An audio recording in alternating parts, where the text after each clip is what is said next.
On aura recours à des IA pour nous assister dans les décisions, mais elles ne remplaceront pas la décision finale du médecin. Le fait que le robot puisse tenir cet endoscope, ça va libérer les deux mains pour le chirurgien, et donc forcément, on pense que ça se résume au pavillon, mais ce n'est que le début de l'organe de l'audition. Le système auditif, il commence au pavillon et il finit jusqu'au cerveau.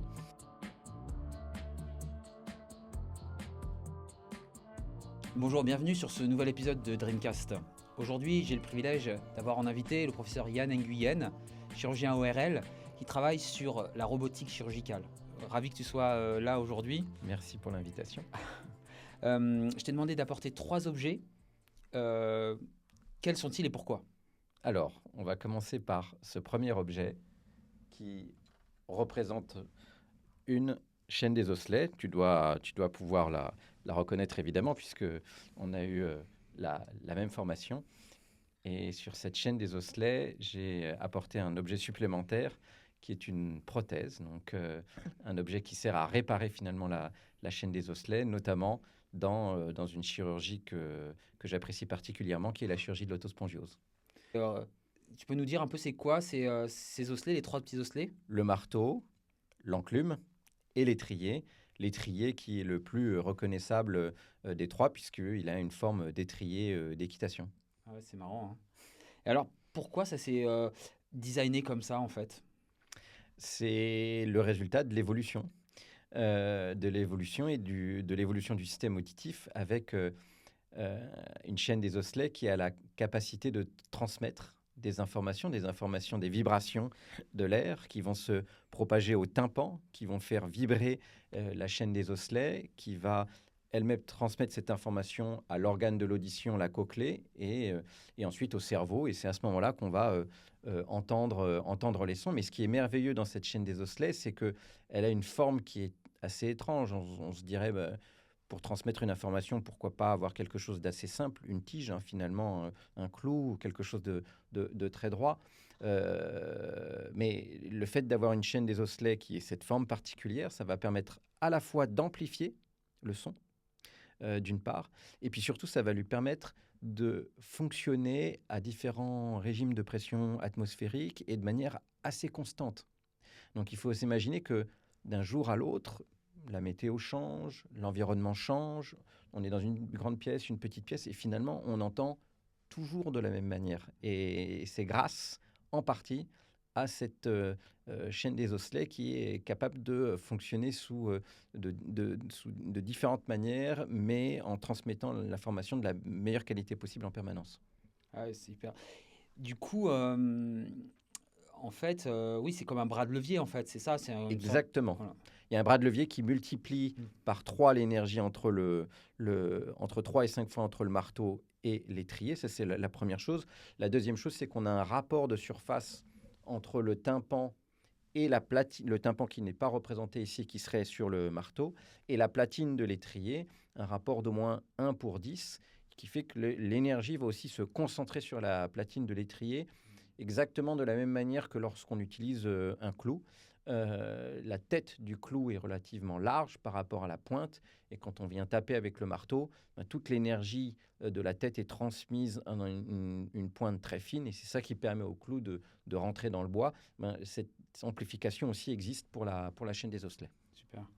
Alors, du coup, c'est ça, ça transmet du son, une énergie vibratoire en un signal électrique finalement à l'autre bout. C'est incroyable cette histoire. Alors, dans la cochlée, ce n'est pas représenté ici sur la chaîne des osselets. On a effectivement des cellules qui vont être capables, grâce à leurs petits cils, de transformer une énergie mécanique en un signal électrique. Et ce signal électrique va parvenir au cerveau, où le son sera perçu, mais pas uniquement, et va être aussi interprété, puisque si on entend une porte qui claque, ou une personne qui parle, ou une sonnerie de téléphone, on reconnaît immédiatement le son. On peut reconnaître si c'est une voix d'homme, de femme, si c'est du français ou de l'anglais. Et puis le son est aussi moteur d'émotion, hein. Quand on écoute une musique, elle peut nous rendre joyeux, nous énerver, nous rendre tristes, Ça peut faire aussi appel à la mémoire. Si on entend un son qui nous rappelle nos vacances ou au contraire le stress du travail, tout de suite, ça va stimuler d'autres zones du cerveau qui sont adjacentes à l'aire de l'audition. Hyper intéressant, ce schéma, ce parcours du son. Et du coup, tu es justement des chirurgiens ORL, tu travailles à la Pitié-Salpêtrière. Raconte-nous un petit peu, maintenant qu'on a le parcours du son, ton parcours qui t'a conduit à travailler sur cet organe qui est un organe magnifique, qui n'est pas très connu finalement. Non, parce que effectivement, quand on parle à quelqu'un de l'oreille, on pense que ça se résume au pavillon, mais ce n'est que le début de l'organe de l'audition. Le système auditif, il commence au pavillon et il finit jusqu'au cerveau. Alors pourquoi ça me passionne autant? Quand j'ai commencé mes études de spécialité, hein, donc pour les auditeurs qui ne le savent pas, on fait 6 ans de tronc commun en médecine et ensuite on se spécialise. J'ai choisi, j'hésitais beaucoup entre l'ORL et l'ophtalmo. Et finalement, j'ai choisi l'ORL. Et même en ORL, on peut faire plein de choses différentes, hein. On peut opérer le nez, on peut opérer les sinus, les oreilles, le cou, on peut opérer les adultes, des enfants. Mais ce qui m'avait très surpris dans la chirurgie de l'oreille, c'est que quand on partait sur une intervention, on avait assez souvent des surprises.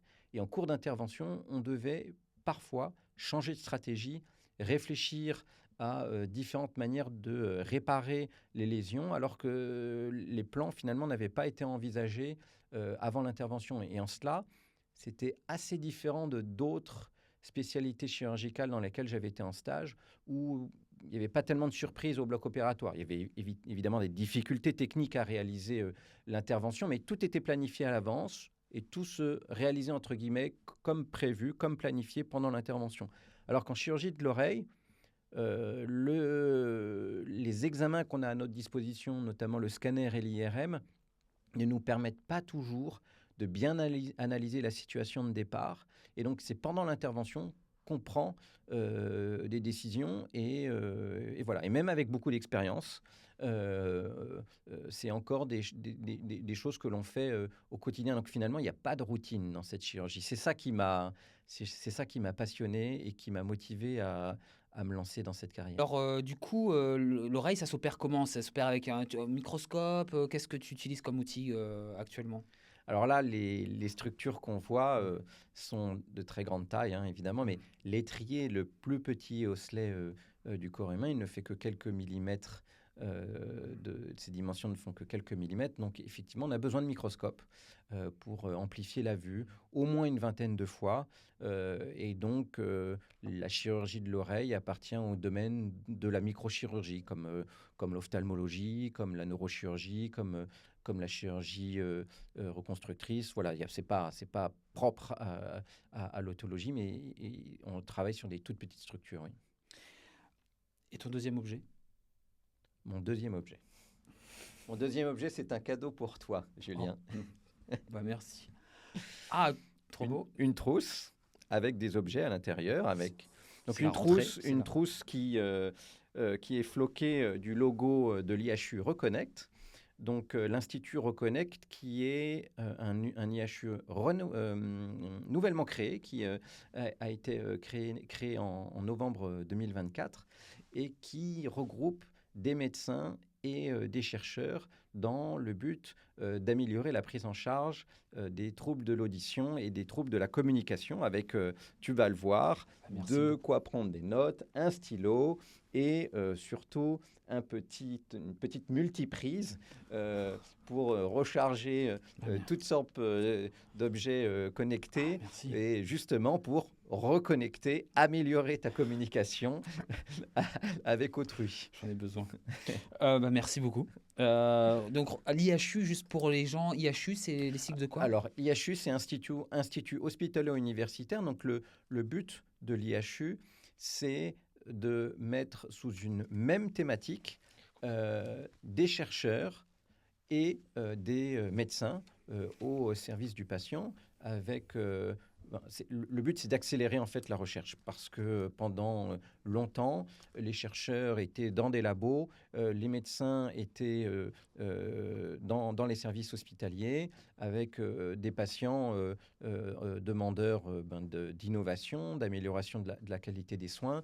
Et les deux mondes se communiquaient, communiquent bien sûr, mais le fait de tous les regrouper sous une même thématique, ça permet vraiment de faciliter les interactions et d'accélérer les projets de recherche. Donc, cet IHU, il se concrétise par un bâtiment qui regroupe une centaine de chercheurs à l'Institut de l'audition qui est rue de Charenton et 3 hôpitaux qui comprennent des ORL, mais pas que, des orthophonistes, des audioprothésistes, des infirmières au sein de la Pitié-Salpêtrière, de l'hôpital Lariboisière et de l'hôpital Necker.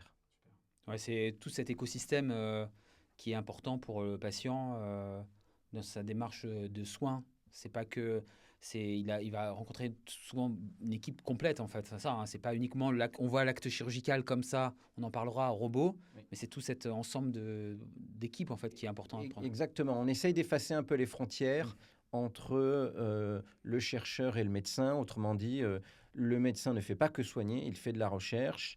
Et le chercheur ne fait pas que chercher, il peut aussi rencontrer des patients afin de mieux comprendre leurs problématiques et travailler directement, aussi être impliqué dans de la recherche clinique.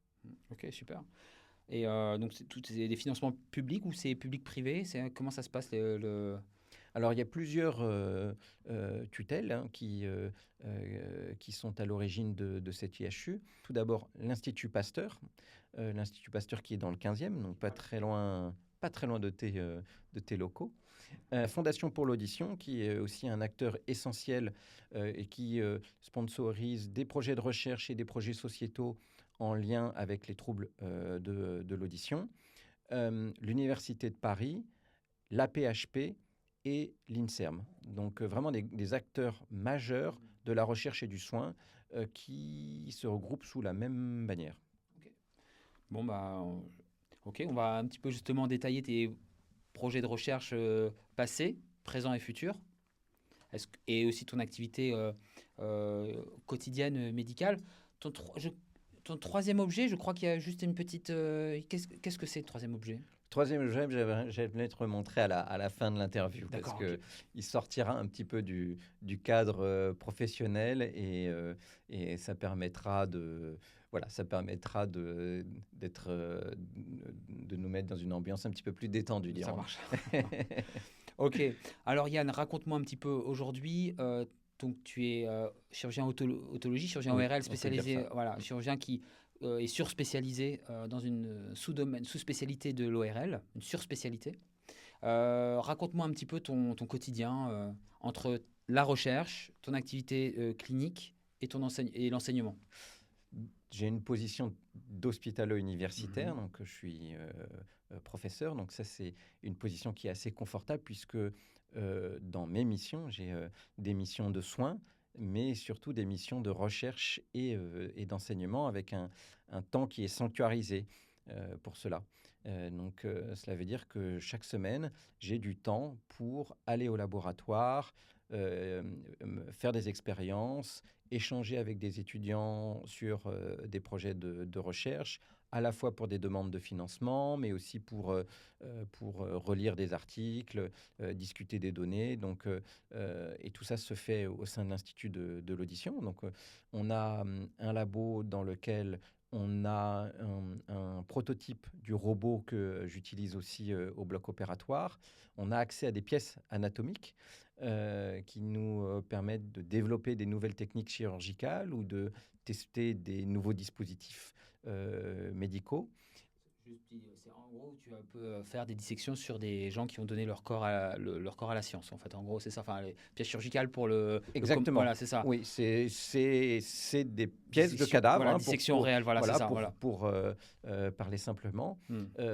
Parce que c'est finalement ce qui est le plus proche du patient sans prendre de risques pour le patient. Donc, on remercie tous ces toutes ces personnes qui donnent leur corps à la science et qui permettent ces recherches avant le transfert clinique, donc avant d'aller réaliser des premières fois chez les patients. On s'entraîne toujours sur des pièces anatomiques, donc des pièces de cadavres.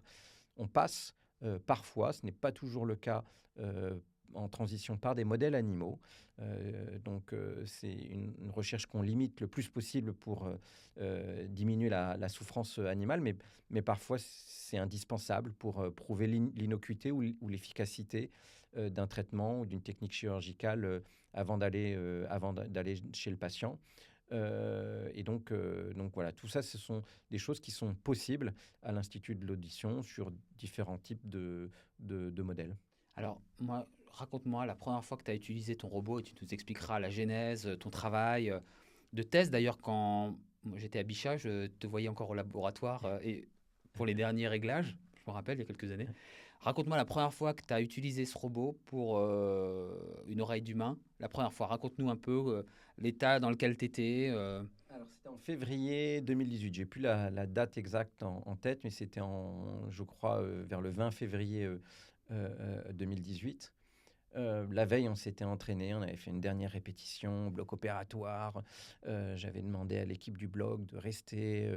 On avait installé un mannequin en plastique avec des draps pour simuler le patient. Et puis, c'était un petit peu ridicule, mais j'avais demandé à l'équipe de vraiment faire comme si c'était un vrai patient. Donc, je leur avais dit, donnez-moi des champs stériles, donnez-moi un bistouri électrique, allumez toutes les machines, allumez les cialytiques. Je voulais qu'on soit vraiment dans des conditions le plus proche du réel possible, parce que le lendemain, on allait être sur un patient, d'une part.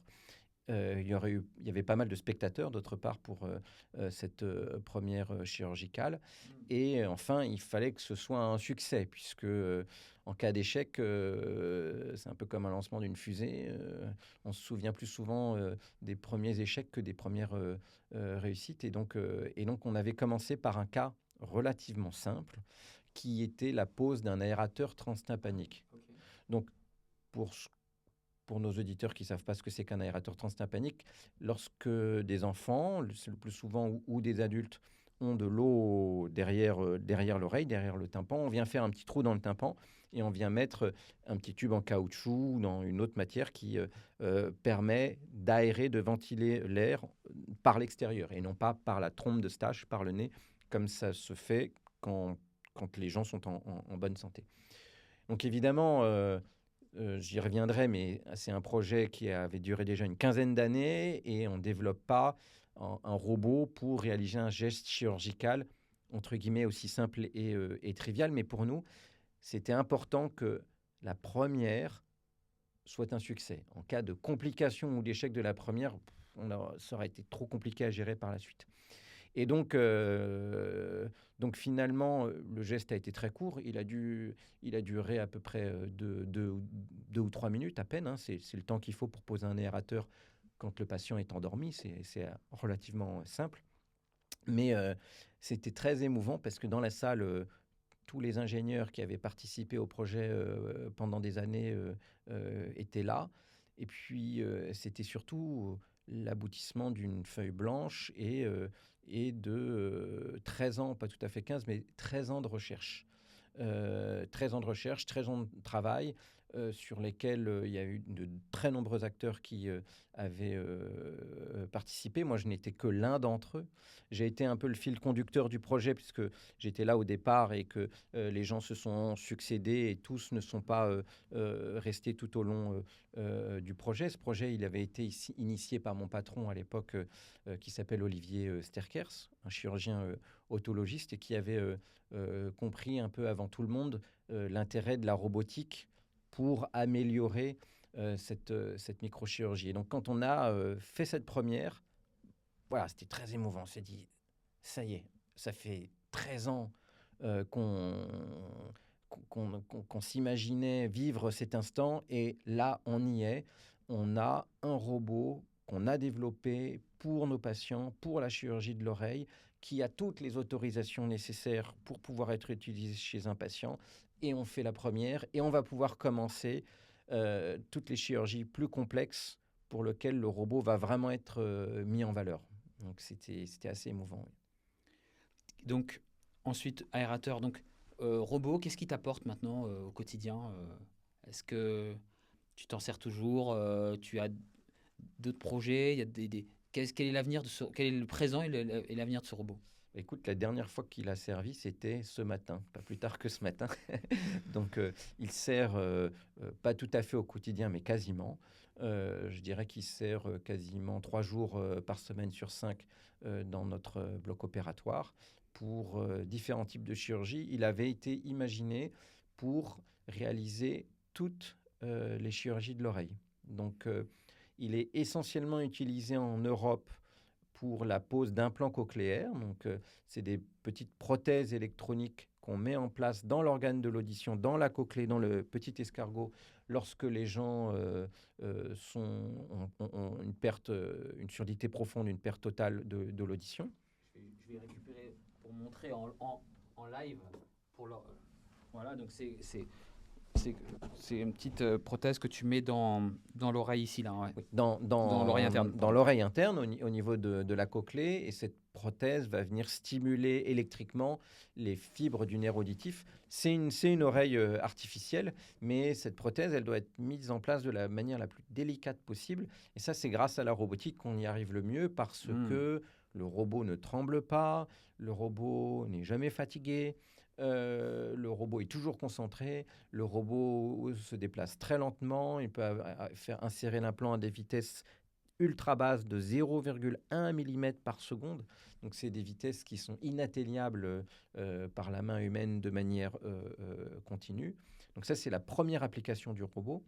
La deuxième application du robot, c'est il peut porter des endoscopes. Donc, en chirurgie, quand on veut passer par un petit accès ou quand on veut regarder dans les coins, on utilise des endoscopes. C'est des sortes de lentilles montées sur une tige qui nous permettent d'aller voir dans l'oreille, dans les sinus, mais aussi dans l'abdomen pour faire de la chirurgie abdominale, la chirurgie gynécologique, etc. Donc, les endoscopes qu'on utilise dans l'oreille sont beaucoup plus petits. Et le fait que le robot porte l'endoscope, ça libère une main du chirurgien. Parce qu'habituellement, la chirurgie endoscopique est faite à une main, puisque la main gauche porte l'endoscope quand on est droitier et la main droite tient l'instrument qui permet d'opérer. Le fait que le robot puisse tenir cet endoscope, ça va libérer les deux mains pour le chirurgien et donc forcément, c'est plus simple d'opérer à deux mains qu'à une main. On peut faire beaucoup plus de gestes, on a beaucoup plus de possibilités, on peut tenir beaucoup plus d'instruments de manière différente avec deux mains et donc ça aide pour la chirurgie. Et la dernière chirurgie pour laquelle j'utilise le robot, on revient un petit peu sur notre premier objet qui est cette chaîne des osselets pendant laquelle on va venir remplacer un étrier qui est malade et bloqué par une prothèse en titane. Le robot va guider le laser qui permettra d'effectuer des tirs très très précis sur la chaîne des osselets pour aller vaporiser l'étrier qui est bloqué sans risquer d'aller endommager les structures tout autour. Et ça, c'est ce que peut faire le robot aujourd'hui, mais en fait, c'est une plateforme et donc on continue à la développer. On a plein d'applications que l'on développe actuellement et qui seront disponibles dans le futur pour ce robot. Super. Je te prends juste la prothèse pour montrer comment c'est à quel endroit qu'on le met. Donc, l'oreille externe avec le conduit, l'oreille moyenne à partir du tympan jusqu'à l'étrier, la platine. Je ne me risquerai pas de dire, pour ne pas être repris, quelle frontière précisément c'est, mais globalement, on a les trois oreilles.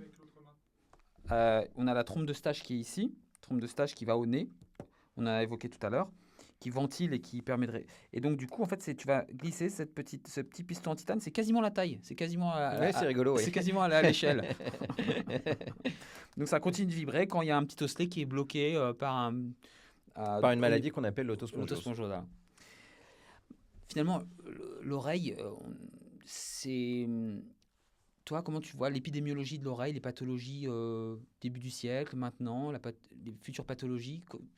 On n'en parle pas. C'est vrai que des gens, on n'en parle pas beaucoup. On parle beaucoup de la cataracte, etc. Mais finalement, les pathologies de l'oreille sont hyper présentes dans la population. Oui, parce que le trouble de l'audition, à juste titre, est associé à la vieillesse, puisque l'organe de l'audition vieillit et sa fonction diminue Avec l'âge, on appelle ça la presbyacousie. Et pendant longtemps, les gens, finalement, étaient un peu fatalistes et se disaient, bon, ben, c'est normal de ne pas entendre quand on atteint un certain âge, alors que pas du tout. Bien entendre, c'est très important à tous les âges de la vie. Quand on est enfant, c'est évident, puisque si on n'entend pas, on ne peut pas développer le langage. On ne peut pas suivre une scolarité normale.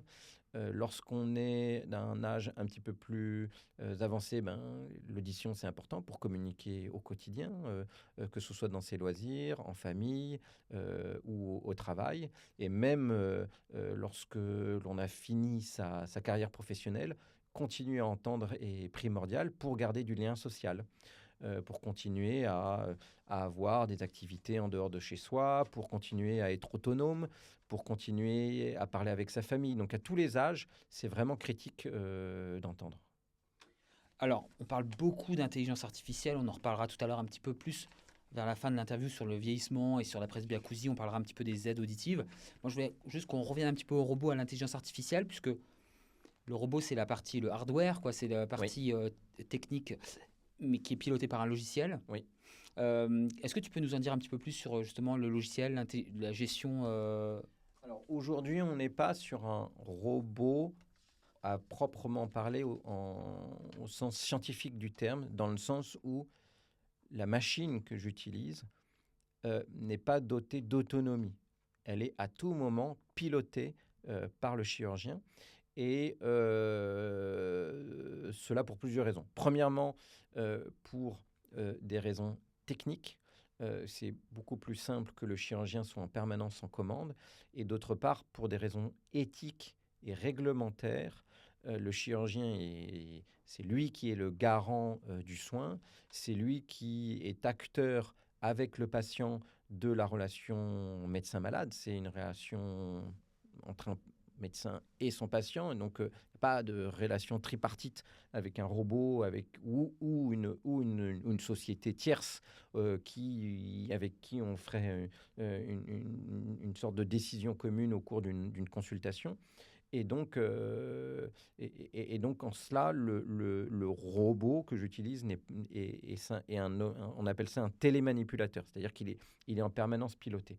Il existe des projets de robotique chirurgicale. Il y a des robots qui sont dotés d'une forme d'autonomie, mais pour des gestes extrêmement simples. Parce que le robot est capable de faire des gestes simples de manière beaucoup plus précise que l'homme, mais dès qu'il va y avoir une complexité, que ce soit une variation anatomique, une anomalie pendant l'intervention, ben, là, l'humain reste indispensable. Je donne souvent un peu l'exemple de l'aviation.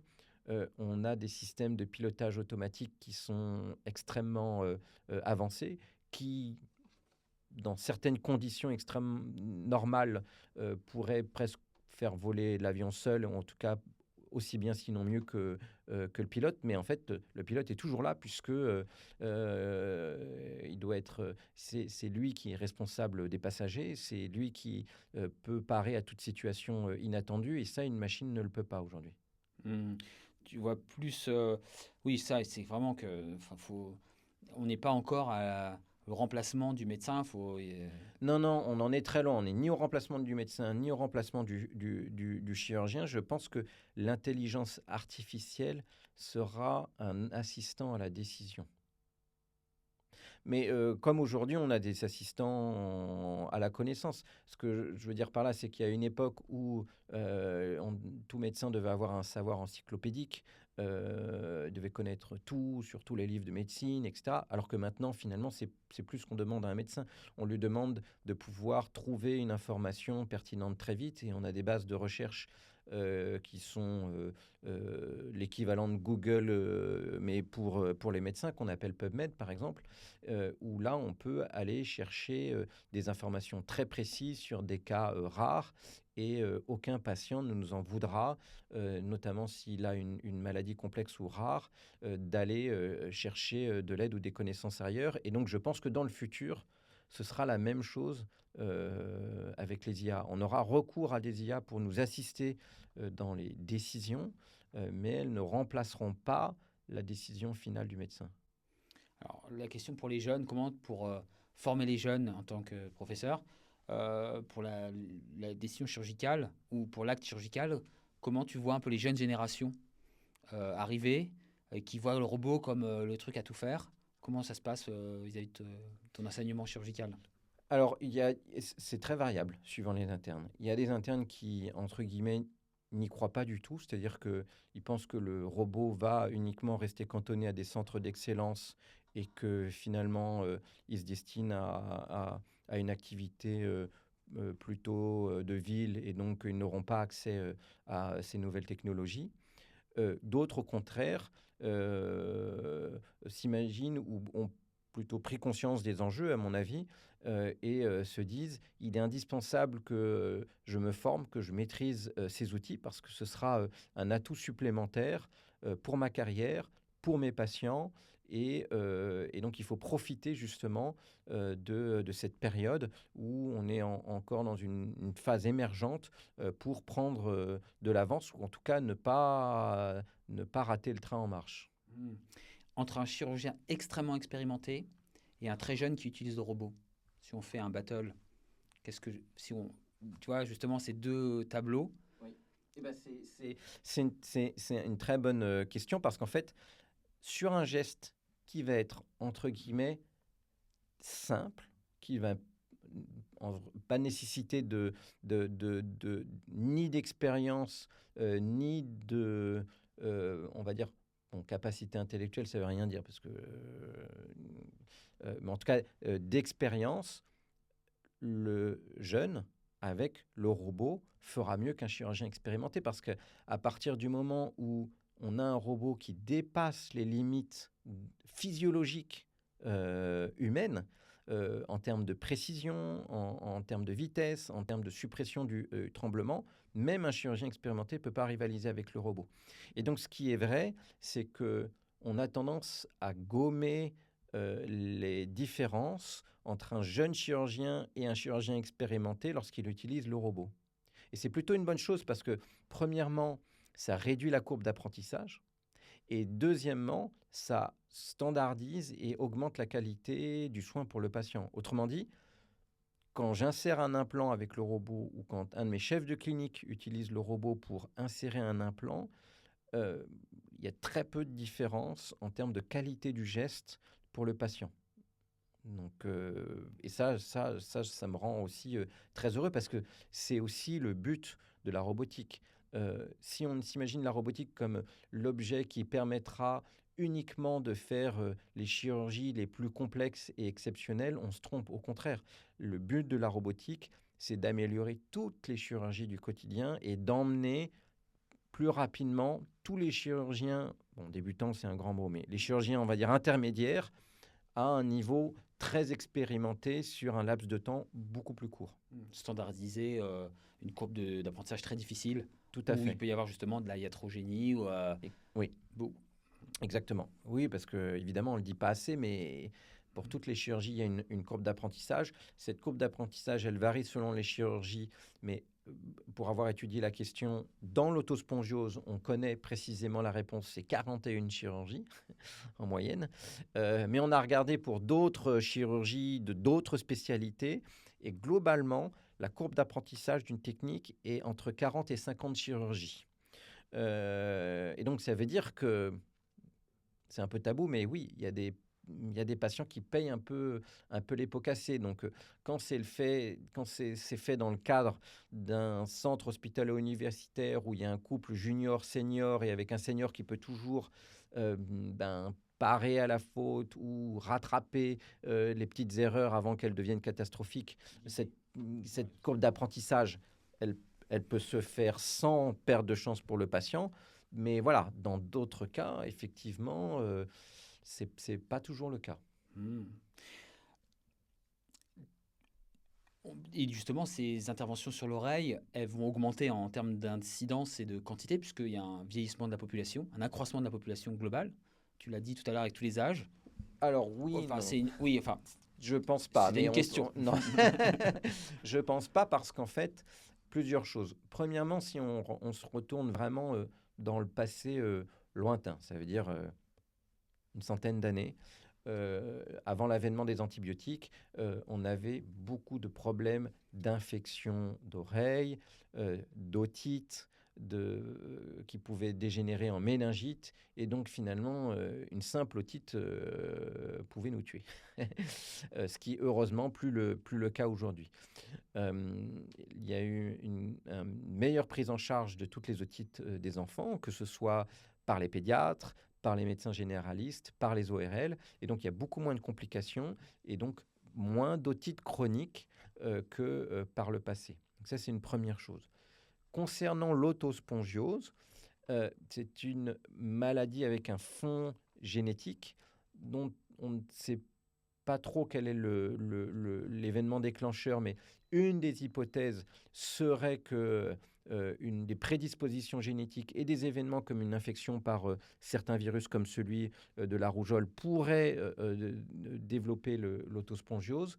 Ben, tous ces facteurs-là font que, dans le temps, le nombre d'autospongioses, ça a été très bien démontré par un article récent de Rémi Hervauchon, le nombre de patients opérés d'une autospongiose diminue.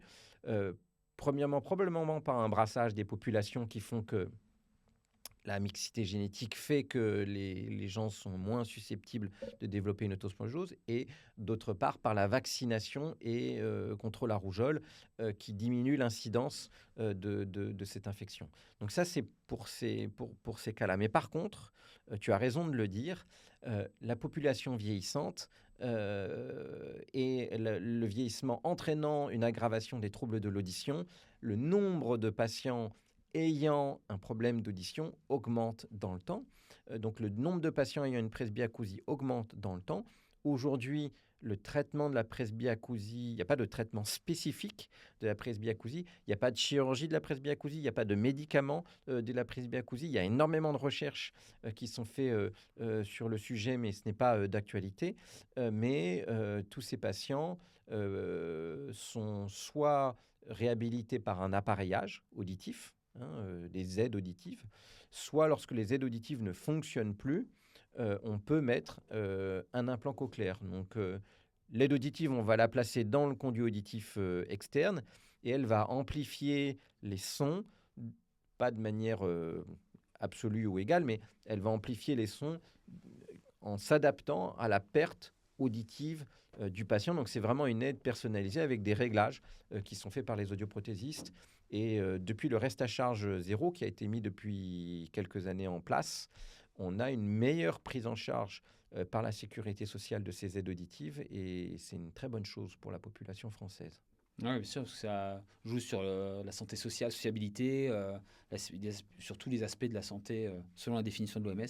Oui. Donc, c'est pas uniquement... le bien-être, voilà. La qualité de vie, la communication, c'est aussi tout ça, l'audition. Et c'est même le retard du déclin cognitif et des maladies neurologiques qui peuvent affecter le cerveau. Donc il y a plein de facteurs qui sont mis en cause, que ce soit l'éducation, le niveau social, le fait de fumer, la tension, le diabète, etc. Mais parmi tous ces facteurs causaux de déclin cognitif, celui sur lequel on a le plus d'impact, c'est l'audition. Donc si on traite un trouble de l'audition au moment où il intervient, quel que soit l'âge, sans le laisser s'aggraver, c'est la manière la plus efficace de lutter contre le déclin cognitif. Et donc forcément, c'est un impact à l'échelon individuel, mais aussi à l'échelon de la société, puisque si on imagine que les gens vont rester plus longtemps chez eux, qui ne vont pas être, par exemple, en EHPAD, c'est beaucoup mieux pour la société tout entière. Bien sûr, en stimulant leur cerveau. Et donc, ok. Justement, on parlait un petit peu de santé publique et sur l'audition. Moi, je voulais parler un peu du bruit dans nos sociétés.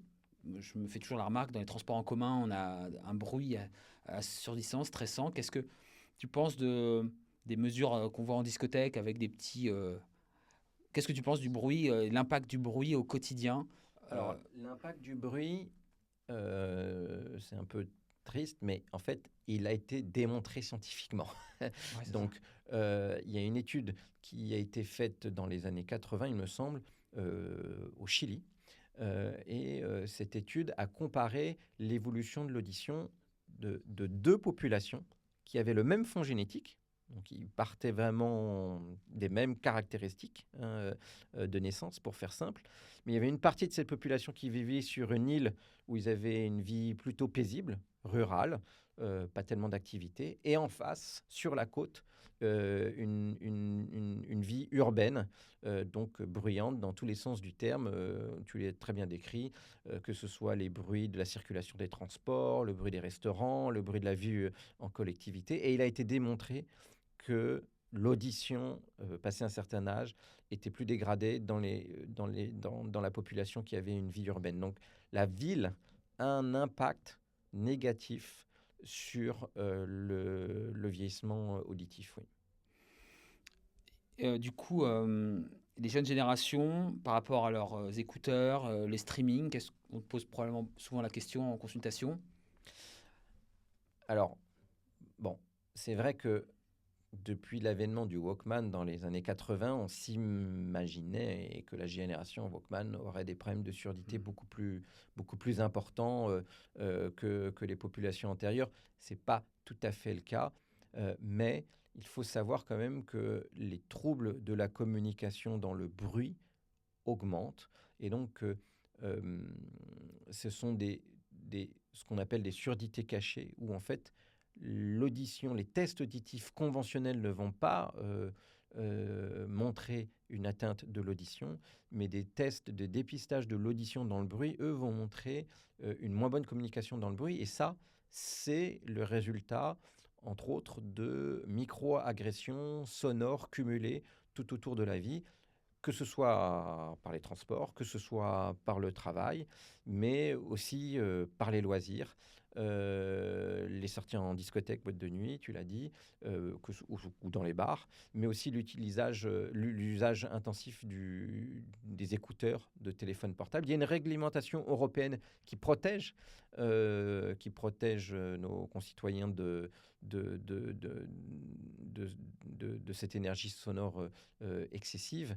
Mais malgré tout, voilà, on dit qu'il ne faut pas dépasser 80 décibels. Donc ça, c'est important. Dépistage auditif systématique au cours de la vie. Est-ce qu'il faudrait mesures coercitives, mesures incitatives, obligatoires? Je sais qu'on le fait de façon systématique pour les enfants, mais est-ce qu'il ne devrait pas y avoir un suivi plus important tout au long de la vie? Je ne sais pas, c'est des mesures qui sont quand même très difficiles à mettre en place. La première mesure, c'est déjà de pouvoir donner la possibilité aux gens qui souhaitent le faire, de le faire de manière simple et gratuite. Il y a par exemple une application sur smartphone qui s'appelle Aura, Eura, H-O-R-A, qui permet de tester son audition dans le bruit.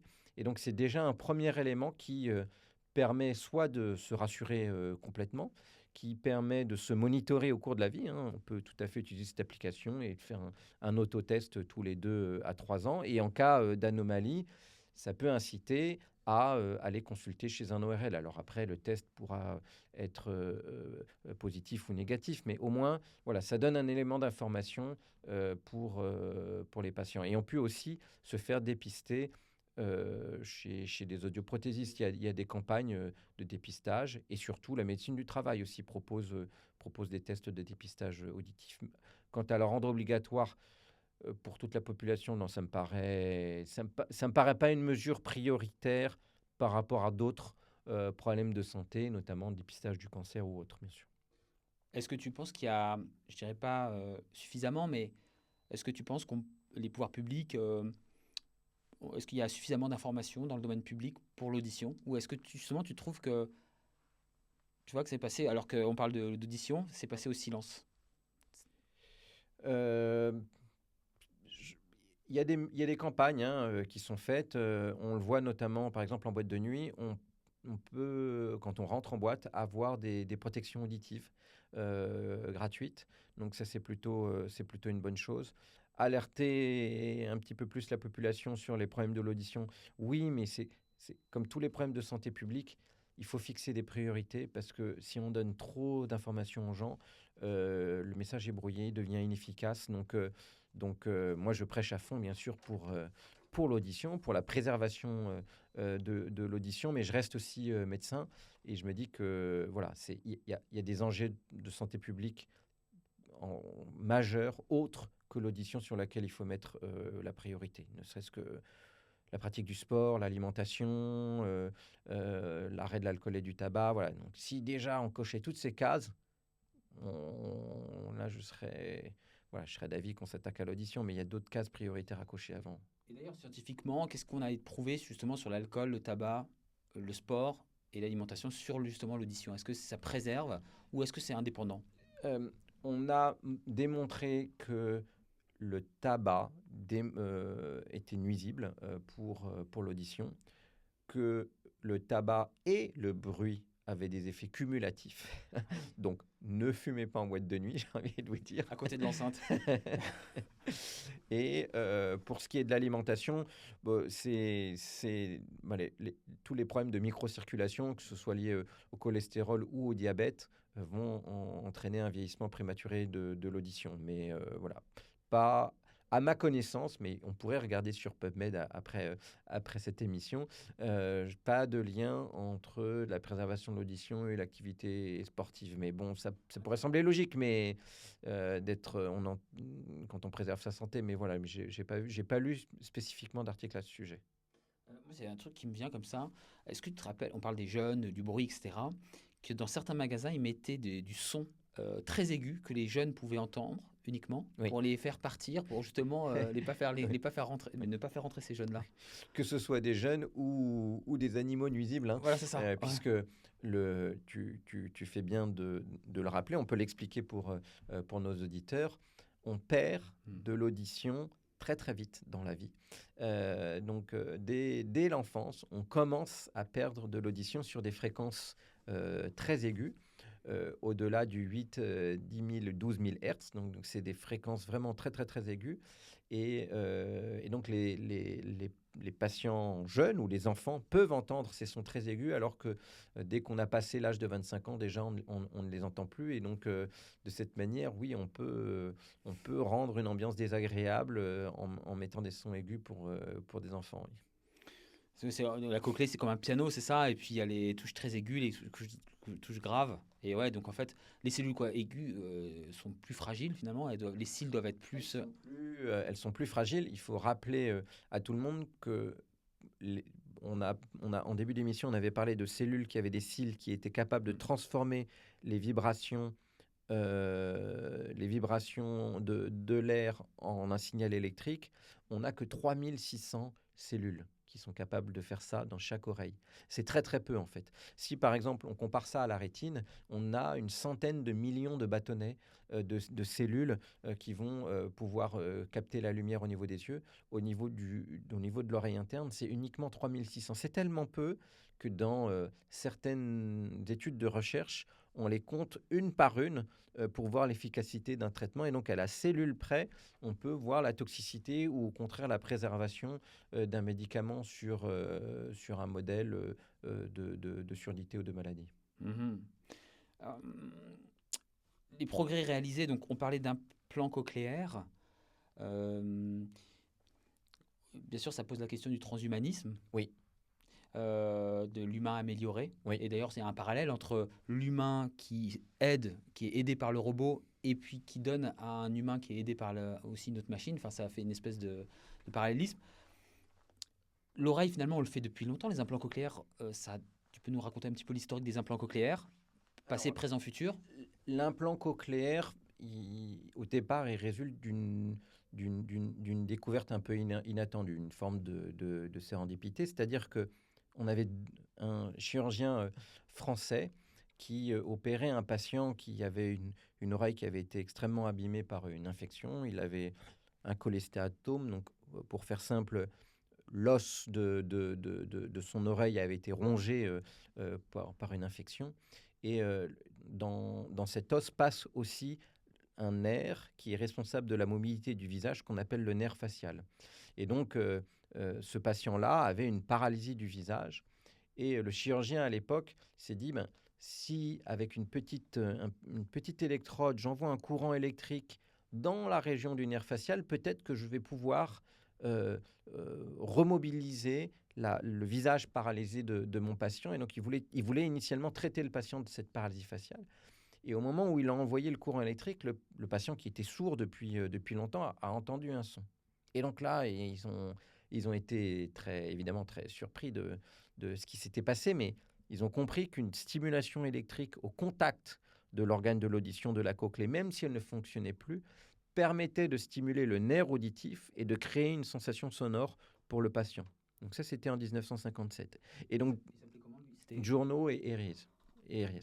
Et donc, dans la foulée, ils ont mis au point les premiers implants cochléaires. Et en fait, c'est une histoire qui a débuté dans divers endroits du monde en même temps, avec des équipes en Australie, des équipes en Autriche, des équipes aux États-Unis, des équipes en Belgique. Et toutes ces équipes ont par la suite, en fait, pu développer des prototypes, les mettre en place chez des patients et même développer des dispositifs médicaux et fonder les premières sociétés d'implantation cochléaire. Et donc, dès les années 80, on avait des acteurs sur le marché qui fabriquaient ces implants et les mettaient à disposition de tout le monde. D'ailleurs, il y a beaucoup de vidéos sur Internet, des Reels, où on branche pour la première fois un enfant qui entend. Donc ça il y a beaucoup de succès dans ces vidéos-là.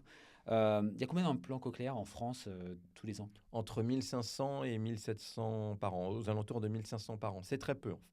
C'est très peu parce qu'en fait, il y a beaucoup plus de patients qui seraient candidats à cette technologie. C'est-à-dire que tous les patients qui ont des surdités sévères à profondes, si on fait un peu le bilan des chiffres, on pourrait implanter entre 10 et 100 fois plus de patients presque en France, sauf que voilà, les choses ne sont pas très bien connues et des gens ont encore une vision assez fataliste de la perte d'audition en se disant c'est lié à l'âge et on ne peut rien y faire, mais au contraire, on peut faire plein de choses. Il n'y a quasiment aucune situation n'est désespérée en termes de perte d'audition. C'est très, très, très exceptionnel qu'on ne puisse pas proposer quelque chose à un patient. Et du coup, ça pose la vraie question aussi donc, de l'information et aussi parfois de certaines résistances, de certaines associations de patients. Enfin, en tout cas, il y a de l'information qui n'est pas donnée et de l'information aussi erronée. Tu peux nous parler un peu de ça ou pas? Oui, je peux vous en parler. Alors, j'ai été confronté à ça par le passé. Je le suis beaucoup moins à présent, mais effectivement, à une époque où l'implant cochléaire n'était pas aussi répandu, on avait un certain nombre d'enfants qui finalement ne bénéficiaient pas de cette technologie et qui grandissaient dans le monde des sourds et qui développaient et qui du coup communiquaient par la langue des signes. Et donc il y a toute une communauté de sourds signants qui s'est regroupée puisqu'ils avaient finalement, ils partageaient à la fois le même handicap et ils avaient développé des solutions communes par la langue des signes pour compenser ce handicap. Et donc, il y a toute une culture, un mode de vie qui s'est construit autour de ce handicap. Et lorsque l'implant cochléaire s'est développé, finalement, un grand nombre de parents ont fait le choix à la place de leur enfant, puisque leur enfant avait été nouveau-né, ils ne pouvaient pas vraiment choisir les choses, de leur proposer un implant par l'intermédiaire de l'ORL, du chirurgien ORL, et donc finalement de changer la trajectoire de vie de ces enfants pour les mettre dans le monde des entendants plutôt que dans le monde des sourds-signants. Et donc cette communauté des sourds-signants a vu ce progrès technologique comme une forme de négation ou de dévalorisation de leurs habitudes de vie, de leur culture qu'ils avaient développée, alors que pas du tout. En fait, les échanges que j'ai eus avec ces gens, j'ai pu essayer de leur expliquer les choses en leur disant, mais comme d'habitude, en tant que chirurgien, en tant que médecin, on ne choisit jamais pour le patient. On est juste là pour lui proposer, l'informer, et c'est toujours le patient qui choisit. Même quand un patient a un cancer, on lui propose un traitement. On n'a jamais soigné un patient d'un cancer contre son gré. Donc, c'est la même chose pour les problèmes d'audition. On propose des choses aux gens. Il y en a qui acceptent, il y en a qui refusent. Mais au sortir de la consultation, c'est toujours le patient qui a le dernier mot. Donc, en aucun cas, on est dans une forme d'opposition ou d'éradication de quoi que ce soit. Ouais, et là, tu parlais tout à l'heure des chercheurs qui comptent les cellules, où ça en est de la thérapie génique, donc mettre des cellules, enfin faire régénérer les cellules Alors, des cochlées. on parle de plusieurs choses qui se ressemblent au grand public, mais qui en fait sont très différentes sous le terme de thérapie génique. Euh,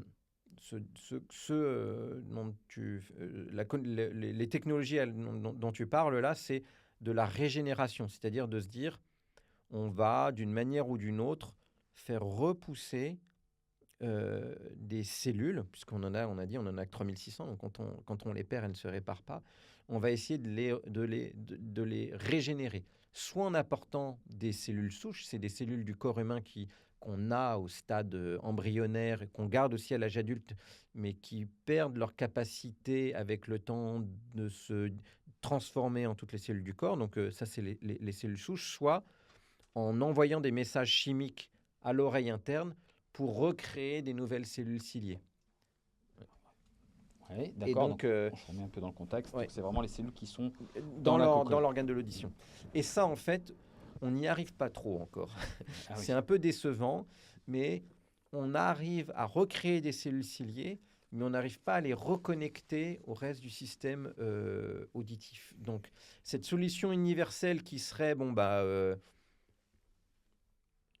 n'y a plus d'herbe dans le jardin, il n'y a que de la terre parce que il n'a pas plu une goutte de tout l'été, tout a brûlé et on va refaire pousser du gazon. Non, ça malheureusement, ça ne marche pas. Ce dont on parle beaucoup actuellement en termes de thérapie génique s'adresse à d'autres types de patients qui ont des maladies génétiques, donc un problème sur leur code ADN qui va faire que finalement, il va manquer une protéine ou enfin une petite pièce de la machine du système auditif. Il faut imaginer ça comme une machine complexe avec énormément de molécules qui vont interagir les unes avec les autres pour fonctionner. Et donc, quand il manque une pièce dans la machine ou quand une pièce est défectueuse, qu'elle est là en quantité insuffisante ou qu'elle a une forme qui est inhabituelle, le système ne va pas marcher. Mais c'est le cas pour plein d'autres maladies génétiques du corps. Ce n'est pas uniquement pour l'audition.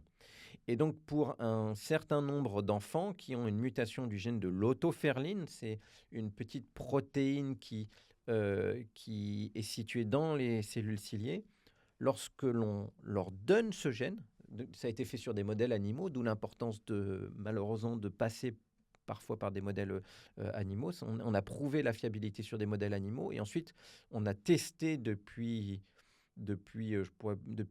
quasiment un peu moins de 2 ans les premières séries de patients en Chine, aux États-Unis et on a commencé aussi en France à donner ce gène manquant. Et ces patients ont pu refabriquer la protéine qui leur manquait et ils ont pu retrouver une audition naturelle. Parce qu'on ne l'a pas dit tout à l'heure, mais l'aide auditive ou l'implant cochléaire permettent de redonner de l'audition, mais ce n'est pas du tout une audition naturelle. Ça permet une communication, mais malheureusement, on est très loin d'une audition naturelle. Alors que là, pour ces enfants, ils ont une audition qui est beaucoup plus naturelle parce que c'est comme si dans une maison, le système électrique, là on a des lampes tout autour de nous, tout était éteint uniquement parce qu'il manquait un fusible dans le disjoncteur. Et donc ce fusible, c'est cette petite protéine qui manque, mais tout le reste est installé.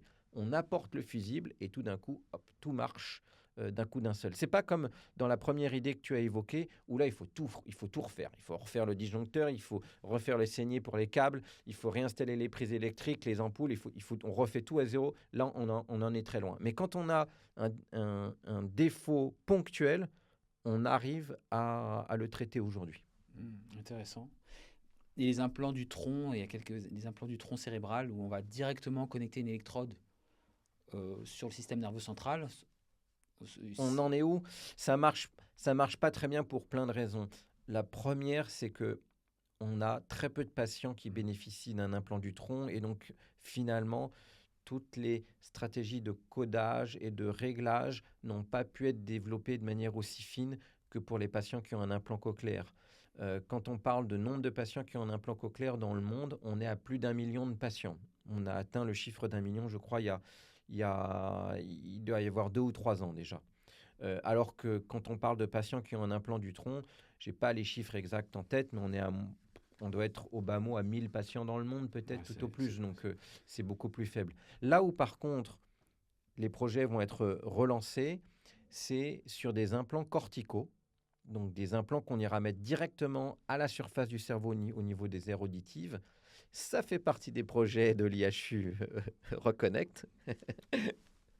Avec des collaborations qu'on a avec des chercheurs, avec des neurochirurgiens, notamment de l'équipe de l'hôpital Lariboisière, le professeur Emmanuel Mandonnet qui travaille sur ces sujets, Brice Batelier, le chercheur qui travaille sur ces sujets aussi là. Et là, on se place dans une interface, dans des projets qui sont un peu plus larges, puisqu'on parle d'interface cerveau, machine, et on rejoint un peu les projets d'Elon Musk. Et donc, finalement, là, on parle d'audition, mais ça va beaucoup plus loin que ça, puisqu'à partir du moment où on est capable de mettre quelque chose, un implant à la surface du cerveau, on parle de la parole, on parle de la motricité des bras, des jambes. Voilà, on parle de beaucoup d'autres fonctions du corps humain qu'on pourrait améliorer ou récupérer avec ce type d'implant. D'ailleurs, justement, est-ce qu'on peut dire que quelle est la limite éthique entre soins, compensation et augmentation des capacités humaines? Je ne sais pas si on peut parler de limite éthique, mais en fait, c'est des choses qu'on a déjà atteintes aujourd'hui parce que je fais la remarque à certains patients qui sont implantés à un âge intermédiaire dans la vie, qui ont 40-50 ans, et qui se disent, bon, je suis déçu, je suis plutôt jeune, j'ai l'audition de quelqu'un qui a 80 ans, etc. Mais je leur dis, attention, quand vous avez un implant, votre audition, elle ne diminue jamais. Elle reste stable, voire elle s'améliore au cours de la vie. Et donc, ce qui est assez marrant, c'est qu'il y a un âge que j'évalue aux alentours de 75 ans, où finalement, les performances entre 70 et 75 ans, où les performances des patients implantés croisent celles des gens qui ont correctement entendu toute leur vie.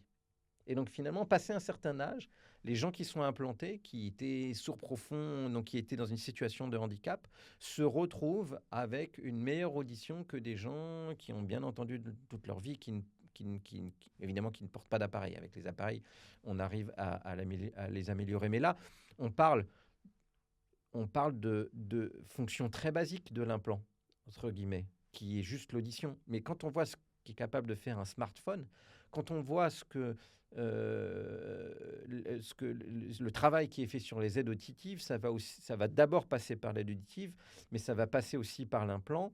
Mais ce sera la même chose pour les lunettes. Donc, on parle par exemple d'aide auditive qui serait capable de traduire en temps réel des conversations étrangères. Et donc là, on se dit, mais en fait, pourquoi moi qui n'ai pas de problème d'audition, je ne porterai pas un équivalent d'aide auditive, puisque quelqu'un qui va avoir 65 ans et un problème d'audition, lui, il aura des capacités de traduction de langue que moi, je n'aurai pas, et que quand il va voyager, ça va lui donner un confort. Et pareil pour les lunettes, avec...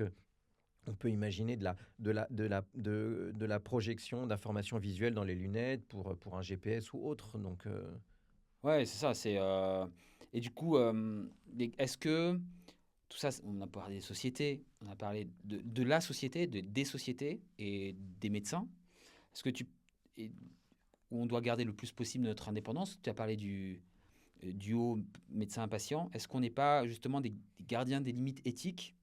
Ou est-ce qu'on doit, tu vois, quel est notre rapport, nous les médecins? Parce que finalement, on est au milieu de tous ces acteurs. ce sera à la société de choisir, parce que notre rôle en tant que médecin, enfin en tout cas, tout le monde on peut en réfléchir tous ensemble, mais moi la manière dont je le vois à titre personnel, ça n'engage que moi, c'est on est uniquement là pour conseiller, proposer aux patients des traitements ou des interventions dans le but de le faire revenir à un état de santé le plus proche du normal. Mais on n'est pas là pour lui conseiller des augmentations corporelle ou intellectuelle, quelle qu'elle soit. Là, on passe à autre chose. On passe peut-être à une médecine, entre guillemets, qui est plus proche de la chirurgie esthétique, où là, on améliore le physique du corps sans soigner les gens d'une maladie. Mais quelque part, voilà, c'est encore autre chose. Peut-être que ce seront les médecins et notamment les chirurgiens qui seront les acteurs indispensables parce que si on doit brancher quelque chose au niveau du cerveau, de l'oreille ou de l'œil, ben, il faudra bien qu'il y ait des compétences chirurgicales pour le faire, mais on créera peut-être une nouvelle spécialité médicale qui ne sera pas de la chirurgie esthétique, mais par exemple, j'en sais rien, de la chirurgien, de la chirurgie augmentée, voilà, ou de la chirurgie cyber. Ce sera quelqu'un qui proposera ce type d'amélioration aux patients. Et quand on parle de l'audition, là on parlait de traduction de langue, mais on peut parler aussi d'une audition autre qui pourrait entendre des infrasons ou des ultrasons qui aujourd'hui sont inaudibles par le tout à chacun. Alors après, ce qu'on en fera, j'en sais rien, mais on peut tout imaginer. On peut imaginer des implants qui soient en permanence connectés au cyberespace, à Internet, pour entendre directement des podcasts tels que le tien à travers l'implant. donc voilà, on peut tout imaginer. C'est-à-dire que un jour où on aura des implants tout implantables, parce que ça va venir, ça va arriver, c'est-à-dire que l'implant sera invisible, eh ben, le patient pourra tout à fait, sans qu'on s'en rende compte, écouter un podcast alors qu'il n'aura aucune oreillette et que personne autour de lui n'entendra le son. Il pourra téléphoner simplement en direct à travers son implant et en parlant dans le vide sans qu'il n'ait aucun écouteur visible. Ouais, ça pose alors deux questions. Ouais, c'est ça. D'ailleurs, attends, excuse-moi. Non, ma prochaine question, j'écoute avec mon implant. Non. Du coup, ouais, il y a probablement une inégalité entre les gens qui ont moins les moyens, parce qu'on vit encore une époque où tout est fait à l'hôpital public, où il n'y a quand même pas l'aspect financier, mais c'est vrai que ces cyberchirurgiens pourront, il y aura les riches qui pourront, enfin les plus favorisés qui pourront se payer ces rajouts cybernétiques, quoi. Ça pose une question. On peut l'imaginer, alors à condition vraiment qu'il y ait des progrès technologiques dans certains domaines qui soient intenses, parce qu'aujourd'hui, on a quand même du mal sur tous ces dispositifs-là, à égaler le corps humain qui résulte de milliards d'années d'évolution. Donc bon, voilà. Mais on peut tout à fait l'imaginer. Je veux dire, si on pense au dopage, tout simplement, on augmente les capacités sportives par des molécules. Nino, voilà, quel rôle t'attribues à l'innovation française dans cette l'innovation française? Est-ce que bénéfice, risque? Le champ, enfin on peut quand même être fier de tout ce qui est fait en recherche et dans l'industrie en France. On a plein de sociétés et de labos de recherche qui sont très innovants, très dynamiques. Moi, j'ai quelques critiques quand même par rapport au système français si on le compare à des systèmes étrangers, notamment celui des États-Unis ou plus proche de nous en Allemagne, c'est que on ne valorise pas assez les interactions et la recherche avec les industriels. On valorise beaucoup la recherche fondamentale, la recherche académique et finalement la recherche très appliquée où on va simplement modifier un outil chirurgical. Ça peut être bête, mais changer sa forme, c'est entre guillemets pas de la recherche au sens noble du terme, dans le sens où on ne va pas découvrir un nouveau mécanisme physiopathologique, on ne va pas découvrir une nouvelle molécule. Mais par contre, l'impact pour le patient, il peut être majeur. Si simplement en changeant la forme d'un instrument, plus de chirurgiens l'utilisent, ou on facilite son utilisation, ou on réduit le taux de complication d'une intervention.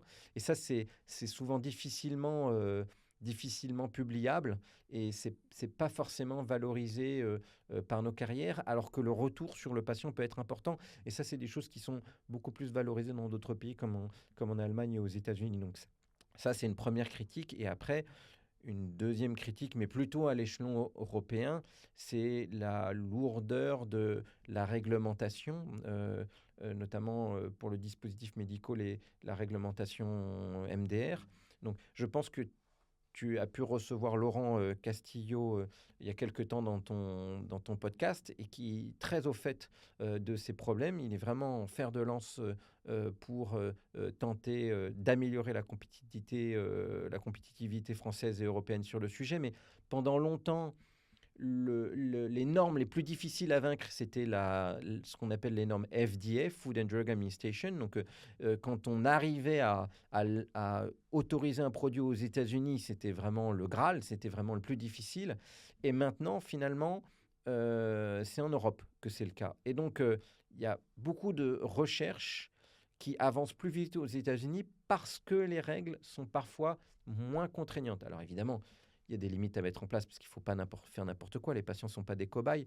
Mais il ne faut pas non plus se tirer une balle dans le pied en étant plus royaliste que le roi, parce que du coup, voilà, ça peut freiner l'innovation.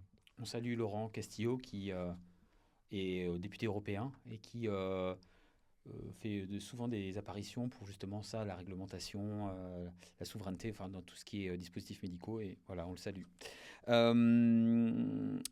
Et donc, je rebondis sur le troisième objet, puisqu'on arrive un petit peu au bout de l'interview.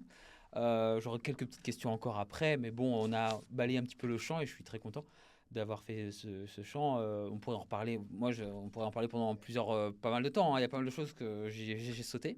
Raconte-moi, qu'est-ce que c'est que ce troisième objet? Le troisième objet, c'est un objet qui nous rassemble, Julien. Donc j'espère qu'il va t'évoquer des souvenirs. Voilà. Qu'est-ce que c'est un bateau? Alors, le bateau. Tu pourrais en parler autant que moi de ce troisième objet qui est une photo, en fait. Alors, rassure-toi, toutes les photos on peut les diffuser. Oui, voilà, je regardais derrière, je me dis, oulala, il y a quelque chose. Alors, tu sais que moi, je fais souvent la comparaison à l'oreille avec la voile d'un bateau, tu sais.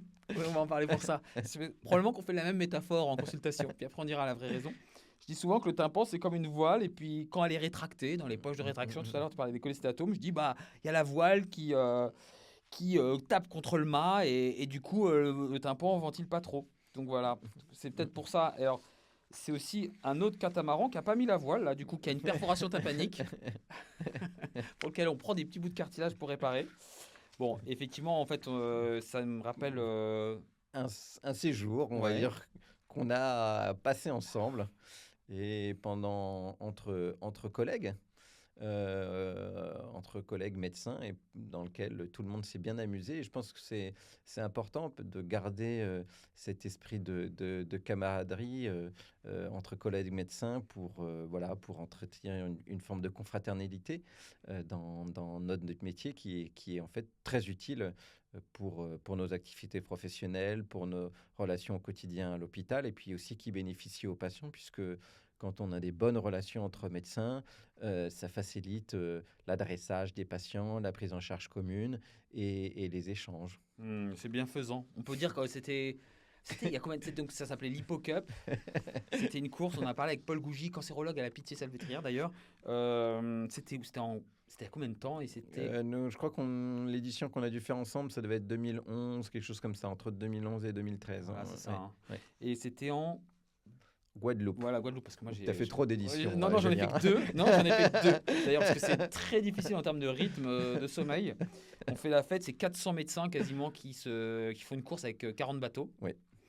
Et voilà, effectivement, c'est plutôt une franche camaraderie. C'est hyper bienveillant. Et effectivement, c'était On est parti ensemble pour moi, ma seule édition, je pense que ça devait être ta première édition. Oui, c'est ça, ouais. J'étais jeune interne et toi, tu finissais l'internat, je crois. Exactement. Ouais. Et on était parti, c'était assez... C'était un bon souvenir. C'était un bon souvenir, ouais. C'était un bon souvenir. Bah écoute, c'est super que tu... Et c'était Non, c'est pas ces photos. C'est pas ces photos, Julien. Voyons. Non, parce qu'il y a beaucoup plus de drapeaux. Je me dis, mais il n'y a pas assez de couleurs.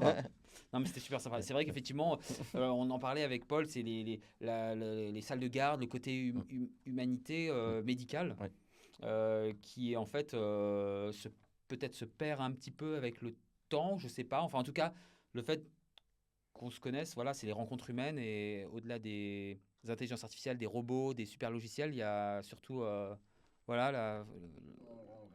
reste un métier d'humain au service de l'humain et donc les relations humaines, quoi qu'on en dise, sont au cœur de notre métier, malgré toutes les innovations technologiques. Exactement. Malgré l'IA, on nous enlèvera pas ça. Voilà, on nous enlèvera pas nos... Voilà, donc le bateau...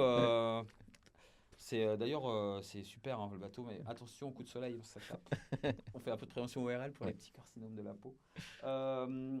Yann, merci beaucoup. Qu'est-ce qu'on peut te souhaiter un petit peu pour les prochains mois, prochaines années ? De la réussite dans les projets scientifiques. Ouais, écoute, ça a l'air... En tout cas, ce qui est très important pour moi, c'est d'arriver à emmener les projets du labo au bloc opératoire. C'est ça qui me passionne le plus dans mes projets actuels, c'est de vraiment concrétiser des idées qu'on teste et qu'on valide. Pas toujours du premier coup, il y a toujours des échecs, des itérations, on améliore les choses petit à petit, mais quand l'idée qui était griffonnée sur la feuille blanche autour d'un café le matin se transforme en une véritable innovation qui sert aux patients au bloc. Là, on en tire une grande satisfaction. Et le learning by doing, tout à l'heure, tu disais qu'il avait trouvé par hasard, notre confrère, l'implant cochléaire. C'est en testant, en créant, testant.